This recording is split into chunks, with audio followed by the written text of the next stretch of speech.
Hey guys, स्वागत है आप सभी का अपने यूट्यूब चैनल विद्या ट्यूब में।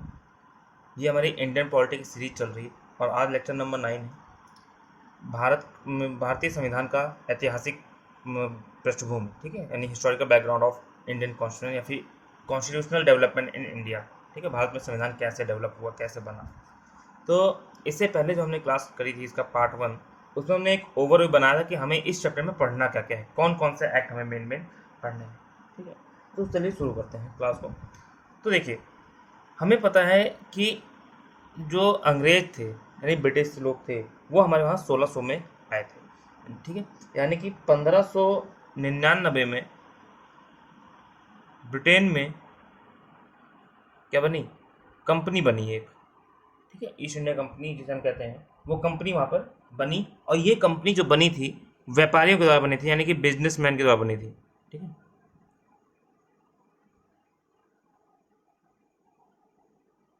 व्यापारियों के द्वारा ये कंपनी बनाई गई थी 1599 में। ये कंपनी को फिर वहाँ के जो रानी थी, रानी एलिजाबेथ, ठीक है, तो महारानी जो एलिजाबेथ थी, उन्होंने क्या किया, इस कंपनी को एक लेटर दिया, एक ऑर्डर, मतलब वो क्या कहते हैं, आज्ञा दे दी लेटर के रूप में। ठीक है, पत्र दिया, और उसमें एक पत्र में क्या कहा गया कि हाँ, आप जाके 15 वर्ष के लिए आराम से इंडिया के साथ और एशिया के साथ व्यापार करो, और आपके अलावा कोई भी कंपनी वहाँ पर नहीं जाएगी। ठीक है, यानी कि 31 दिसंबर, डेट थी 31 दिसंबर 1600 में, वहाँ की जो क्वीन थी, ठीक है, महारानी एलिजाबेथ, एलिजाबेथ ने क्या किया, उनको एक चार्टर एक्ट दिया, एक पत्र दिया। ठीक है, इस पत्र को, जो लेटर है, इसको हम चार्टर एक्ट कहते हैं, चार्टर एक्ट ऑफ 1600। ठीक है, इसमें क्या कहा, ठीक है, ये पत्र दिया, चार्टर एक्ट, और इसमें क्या कहा, चार्टर एक्ट ऑफ 1600, इसमें क्या कहा गया, मेन पॉइंट इसमें क्या था, इसमें जो ईस्ट इंडिया कंपनी थी, उसको 15 वर्ष के लिए, 15 ईयर्स के लिए मोनोपोली दे दी। ठीक है, monopoly they the for trade in Asia. ठीक है, एशिया में जो आपका ये जो साउथ एशिया का पार्ट है, ठीक है, और साउथ ईस्ट एशिया का जो पार्ट है, ठीक है, इसके साथ जो व्यापार करेगी, उसका मोनोपोली किसको दे दिया, ईस्ट इंडिया कंपनी को दे दिया गया। यानी कि मोनोपोली मतलब क्या है, एकाधिकार, कि ईस्ट इंडिया कंपनी के अलावा कोई भी दूसरी कंपनी आगे 15 वर्षों तक उधर नहीं जाएगी, केवल और केवल ईस्ट इंडिया कंपनी ही वहां पर व्यापार करेगी 15 सालों तक। ठीक है, तो 1600 का ये चार्टर एक्ट में ये चीजें कही गई, मेन यही था। और इसे दिया किसने था, महारानी क्वीन एलिजाबेथ, यानी महारानी एलिजाबेथ ने। ठीक है, 1600 में। तो इसमें मेन चीज यही है कि हाँ, उनको एक आज्ञा दी गई थी इस चार्टर एक्ट में, उस आज्ञा में 15 वर्षों के लिए मोनोपोली दे दी गई। ठीक है, और ये जो एक्ट है ना, ये एक्ट, इसमें मेन चीज इसके बाद नोट करने वाली पॉइंट क्या है, ये जो इसमें जो मोनोपोली दी गई, ये मोनोपोली 15 वर्षों के लिए पहले दी गई थी, लेकिन 15 वर्षों के बाद इसको बढ़ा दिया गया था, और ये मोनोपोली 1813 तक चलती रही। ठीक है, 15 वर्ष दी गई, यानी 1600 लेके 1615 तक खत्म हो जानी चाहिए थी, लेकिन उसके बावजूद उसे बढ़ा दिया गया। ठीक है, और 1813 तक मोनोपोली चलती रही, करीब 200 सालों तक। ठीक है, 1600, 1700, फिर 1800, 1813, यानी 200 सालों तक, 213 सालों तक ये मोनोपोली चलती रही, और 1813 में जाके इस मोनोपोली को समाप्त कर दिया गया। ठीक है, इस मोनोपोली को समाप्त कर दिया, खत्म कर दिया गया। ठीक है, 1813 में, लेकिन ये पूरी तरह खत्म नहीं हुआ था। 1813 में जो फिफ्थ रिपोर्ट आई थी, ठीक है, आप 12th क्लास में पढ़ते हैं इसको, इस मोनोपोली, ये जो 1813 में पूरी तरह से मोनोपोली खत्म नहीं करी गई थी। अभी चाइना के साथ और चाय का व्यापार में, जो चाय को लेकर जो व्यापार होता था, ठीक, और चाइना के साथ जो ट्रेड होता था, उसकी मोनोपोली ईस्ट इंडिया कंपनी के पास थी। बाकी बाकी सारी मोनोपोली खत्म कर दी थी। ठीक है, तो यहाँ मोनोपोली खत्म हुई, लेकिन पूरी तरह से नहीं खत्म करी गई थी। और 1833 में, ठीक है, 1833 में ये जो मोनोपोली है, वो पूरी तरह से खत्म कर दी, पूरी की पूरी मोनोपोली खत्म कर दी। अब चाय का व्यापार, चाहे चाइना के साथ व्यापार, कोई भी व्यापार हो, सब लोग कर सकते हैं, ठीक है। ईस्ट इंडिया कंपनी भी और बाकी वहाँ की कंपनी भी कर सकते हैं, ठीक है। और 1858 में जाके उनका जो ट्रेड करने का जो पावर थी, ट्रेडिंग पावर, वो पावर कोई खत्म कर देगा कि आज से आप ट्रेड ही नहीं करोगे, ठीक है। तो क्या हुआ, 1600 में एक्ट दिया, चार्टर एक्ट आया, कंपनी लेके आई, ठीक है, एलिजाबेथ ने दिया था। उसमें 15 सालों के लिए मोनोपोली दी गई थी ईस्ट इंडिया कंपनी को कि आप वहां पे जाके ट्रेड कर सकते हो, आपके अलावा वहां कोई नहीं जाएगा। मोनोपोली थी, एकाधिकार था। फिर जब समय बदला और 200 सालों तक, 213 साल के बाद यानी 1813 में इस मोनोपोली को खत्म कर दिया गया, ठीक है, लेकिन पूरी तरह से खत्म नहीं किया गया था। फिर आगे 1833 में इस मोनोपोली को पूरी तरह से खत्म कर दिया, ठीक है, यानी व्यापार कर सकते हैं, मोनोपोली नहीं रहेगी, अब बाकी लोग भी व्यापार करने आएंगे। और 1858 में क्या हुआ, इस व्यापार को ही खत्म कर दिया, आज से ईस्ट इंडिया कंपनी कोई ट्रेड करेगी ही नहीं, ठीक, कोई भी वहाँ पे व्यापार नहीं करेगी, केवल और केवल on the behalf of Britain यानी क्वीन आप क्या करोगे, रूल करोगे वहां पर, ठीक है, व्यापार नहीं करोगे। तो ये आपका 1604 का चार्टर एक्ट था, ठीक है। इसमें क्या था, ये जो चार्टर, ये जो कंपनी आई थी ईस्ट इंडिया कंपनी, इसको जो कंट्रोल करते थे वो 24 लोग थे, ठीक है।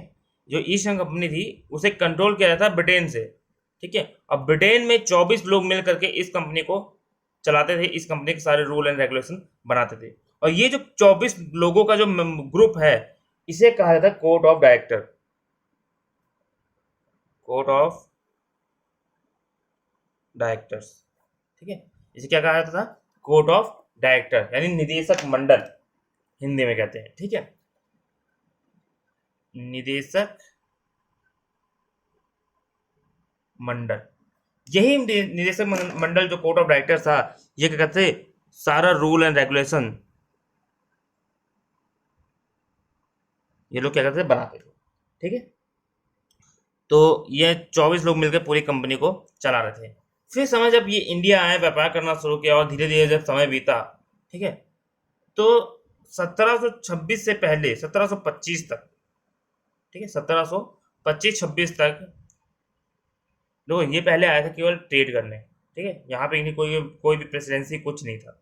लेकिन धीरे धीरे 100 साल बाद, 150 साल बाद, 100 सवा 100 साल बाद इन्होंने क्या किया, भारत में अपनी 3 प्रेसिडेंसी बना ली, 3 हेड ऑफिस बना लिए। कहाँ कहाँ, जैसे ये आपका मैप है, ठीक है, इंडिया का, ये आपका बंगाल है, ठीक है। तो एक तो आपका सूरत में बना, सॉरी बम्बई में, बम्बई। दूसरा आपका बना कहाँ, मद्रास में। और तीसरा का बना कहाँ, कोलकाता यानी बंगाल, ठीक है, बंगाल। तो ये 3 प्रेसिडेंसियां क्या कर ली इन्होंने, बनाई कब तक, 1725 तक, ठीक है। और 1725 अब इनके पास ये 3 प्रेसिडेंसी बना ली, तो यानी कि उनकी कहीं ना कहीं पावर बढ़ गई, ठीक है, पावर बढ़ी कि नहीं बढ़ी।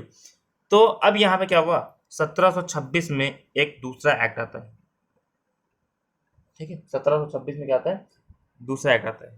यानी कि 1600 में केवल जो एक्ट आया था उसमें मोनोपोली थी, ठीक है, उस मोनोपोली में इनको पूरा अधिकार दिया था ट्रेड करने के लिए, और ये मोनोपोली 1813 तक चलती रही। ये जो कंपनी थी इसको 24 लोग मिलकर कंट्रोल करते थे, सारे रूल रेगुलेशन बनाते थे, जिन्हें क्या कहा जाता था, कोर्ट ऑफ डायरेक्टर। इंडिया आते हैं 1600 में, व्यापार करना शुरू करते हैं, समय बढ़ता आता है, इनकी मोनोपोली और साल दर साल बढ़ाते चले जाते हैं, 20 साल के लिए, 25 साल के लिए, 15 साल के लिए, ऐसे बढ़ती चली जाती है, बढ़ते रहते हैं। और 1813 तक मोनोपोली चलती है। 1813 में जाके मोनोपोली इनकी खत्म कर दी जाती है, ठीक है, लेकिन पूरी तरह से नहीं खत्म करते। यहाँ पे चाइना और चाय यानी टी, इन दोनों व्यापार में मोनोपोली अभी भी चलती है, ठीक है, बाकी सारी मोनोपोली खत्म हो गई। लेकिन चाइना के साथ व्यापार केवल और केवल ये कंपनी करेगी, और चाय का व्यापार केवल और केवल ईस्ट इंडिया कंपनी करेगी, बाकी मोनोपोली खत्म कर देते हैं। फिर 1833 में मोनोपोली पूरी तरह से खत्म होती है, ठीक है। और 1858 में 1858 में पूरा का पूरा ट्रेड क्या होता है, खत्म हो जाता है, ठीक है। फिर समय जब बीतता है और जब समय धीरे धीरे क्या होता है, 1600 के बाद समय बीतता है 1725 तक, इनके 3 प्रेसिडेंसी बन जाती है, एक बंगाल में, मद्रास में और बम्बई में, ठीक है, 3 प्रेसिडेंसी बन जाती हैं। अब इस 3 प्रेसिडेंसी बनने के बाद एक एक्ट नया लेके आते हैं 1726 का, एक्ट ऑफ 1726 या फिर चार्टर एक्ट ऑफ 1726। इस चार्टर एक्ट में क्या बनाया गया था? इस चार्टर एक्ट में कहा गया कि जो आपका बंगाल है, ठीक है, और जो आपका बम्बई है, बॉम्बे, ठीक है, और आपका जो मद्रास है, मद्रास, ठीक है, ये तीनों प्रेसिडेंसी जो हैं, इनके जो गवर्नर होंगे, इसका गवर्नर, इसका गवर्नर और इसका गवर्नर, दो तीनों के गवर्नर अलग अलग है। एक बंगाल प्रेसिडेंसी का गवर्नर अलग है, बॉम्बे प्रेसिडेंसी का गवर्नर अलग है, मद्रास प्रेसिडेंसी का गवर्नर अलग है, ठीक है। ये तीनों गवर्नर क्या करते हैं? अपने अपने एरिया में रूल और रेगुलेशन बना सकते हैं, ठीक है। अगर में यानी कि जितने भी कानून होंगे, बंगाल में जो कानून चलेगा वो कौन बनाएगा? बंगाल का गवर्नर। बॉम्बे में जो कानून चलेगा, जो भी कानून बनाया जाएगा, वो बॉम्बे का गवर्नर। मद्रास वाला मद्रास का गवर्नर, ठीक है। तो ये जो गवर्नर हैं अब अपने अपने एरिया के लिए क्या कर सकते हैं? आपका कानून यानी विधि या फिर लॉ बना सकते हैं, ठीक है। इससे क्या हुआ? इसका रिजल्ट क्या निकला? इससे आपका पावर का डिसेंट्रलाइजेशन हुआ, पावर का विकेंद्रीकरण हुआ। देखिए पावर जो है वो क्या हो रही है? बट रही है कि नहीं बट रही? ये एक एरिया में बनाएंगे, ये अलग अपने एरिया में, ये अलग अपने एरिया में, तो पावर क्या हो रही है? पावर बढ़ रही है, ठीक है, पावर बढ़ रही है। और ठीक है, आई बात समझ? तो डिसेंट्रलाइजेशन हुआ।